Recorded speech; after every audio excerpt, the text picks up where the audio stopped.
Friends, welcome है हमारे YouTube platform पे अगेन। तो आज हम पढ़ने वाले हैं सिकंदर लोदी को, जो कि बहलोल लोदी का बेटा था। तो उसको आज के इस वीडियो लेक्चर में हम लोग कवर करेंगे। तो उससे पहले हम कहना चाहेंगे उन बच्चों से जिनकी थोड़ी सी फाइनेंशियल प्रॉब्लम्स है, या फिर लाइफ में कुछ प्रॉब्लम चल रही है, या फिर उनके पास वो संसाधन नहीं है जिनसे वो पढ़ नहीं पा रहे हैं, तो कहीं ना कहीं उनको हम यही कहना चाहेंगे कि आप अपनी मेहनत करते रहिए। मेहनत करते रहेंगे, लगे रहेंगे। YouTube के थ्रू, अदर सोर्सेज के थ्रू जो भी आपके पास अवेलेबल है उनसे लगे रहिए। आपके पास संसाधनों की कमी कहीं नहीं, कहीं से भी मत सोचिए। जहां से आपको कहीं से भी नॉलेज मिल रही है, उस नॉलेज को लेने की कोशिश करते रहिए।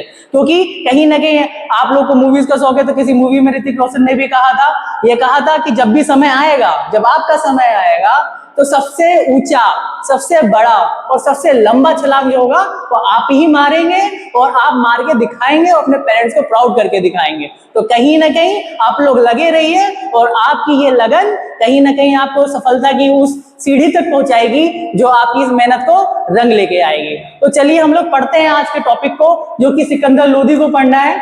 तो सिकंदर लोदी की जो टाइमलाइन है वो कहीं 1489 से लेके 1517 के बीच में है। तो ये टाइमलाइन आपको याद रखना है, क्योंकि कहीं ना कहीं टाइमलाइन याद रखते हैं तो पूरी स्टोरी याद रहती है। तो हिस्ट्री में हमें टाइमलाइन याद रखना चाहिए कि कौन कितने टाइम तक था। तो उसके टाइमिंग है 1489 से 1517 तक। तो एक सीक्वेंस में याद रखना है आपको। तो इसने क्या किया था, इसने पूरे बिहार को अपने कंट्रोल में ले आया था।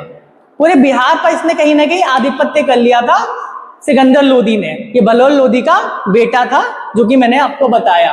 इसने मतलब एक इंस्टीट्यूशन को, सिस्टम को कहीं ना कहीं किया, सिस्टम बनाया इंस्टीट्यूशन करके, कि पेपर ऑडिट करने के लिए और अकाउंटिंग ऑफ इनकम के लिए। कहीं ना कहीं कॉमर्स इकोनॉमिक्स से रिलेटेड इसने काम कहीं ना कहीं किया, और सिस्टम बनाया पेपर ऑडिट और अकाउंटिंग ऑफ इनकम के लिए। इसने इसके बाद क्या करते हैं, एक इफिशिएंट सिस्टम को एस्टेब्लिश किया। क्या था? स्पॉइनेजेस। जो बच्चे स्पॉइनेजेस का मतलब नहीं जानते हैं उनके लिए मैं ये कहना चाहूंगा, इसका मतलब होता है जासूसी कराने के लिए।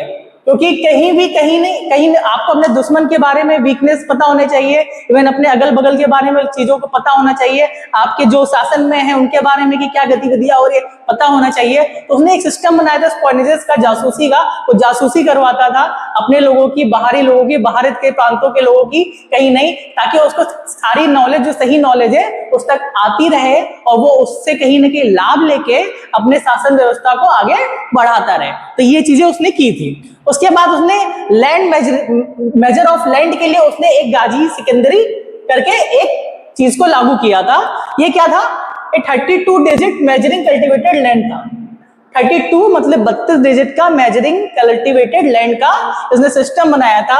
उसको क्या कहा गया?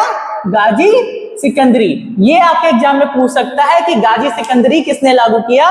तो आपको ये अक्सर क्वेश्चन पूछा जाता है। तो किसने लागू किया था? सिकंदर लोदी ने। इसके बाद ये थोड़ा सा रहमदिल भी था, तो कहीं ना कहीं इसने फ्री डिस्ट्रीब्यूशन ऑफ राशन का किया, जो कि पुअर पीपल के लिए था, गरीब लोगों के लिए उसने राशन को कहीं ना कहीं वितरित करवाया, जो आज के टाइम में हमारे प्रधानमंत्री जी करवा रहे हैं, लोगों को फ्री मतलब डिस्ट्रीब्यूशन ऑफ राशन को कहीं ना कहीं प्रोवाइड कर रहे हैं। तो उस समय में इसने भी स्टार्ट किया था कहीं ना कहीं free distribution of the ration to the poor people. ठीक है, उसके लिए इसने फ्री किचन ओपन कराए थे। क्या कराया था? ओपन फ्री किचन ओपन कराए थे, कि उस किचन में जाके कोई भी खाना भी खा सकता था, और कहीं ना कहीं राशन भी ले सकता था। तो उसने ओपन किचन कहीं ना कहीं करवाए थे। तो ये चीजें आपको ध्यान में रखनी होगी। ठीक है, और ये चीजें सारी क्या हुई? सिकंदर लोदी के बारे में। तो ये इसके साथ ही इसमें यही सारी इतनी इंपॉर्टेंट चीजें हैं जो कि आपके एग्जाम के मतलब प्रोस्पेक्टस से कहीं ना कहीं इंपॉर्टेंट है। अगर आपने ये पॉइंट्स भी याद रखे इसको कहीं ना कहीं, तो आपके नंबर्स कहीं ना कहीं इंक्रीज होंगे। जो वनडे एग्जाम वाले बच्चे हैं वो कहीं ना कहीं वनडे एग्जाम की जो पॉइंटर्स है, जैसे गाजी सिकंदरी हो गया, इसने फ्री किचन ओपन कराया, कहीं ना कहीं स्पॉइनेजेस कराया, तो ये आपको याद रखना है। बाकी जो यूपीपीसीएस या पीसीएस या फिर अदर स्टेट पीसीएस के बच्चे हैं उनको ये पॉइंट्स याद रहेंगे, तो कहीं ना कहीं चीजों को एलोबरेट कर लेंगे।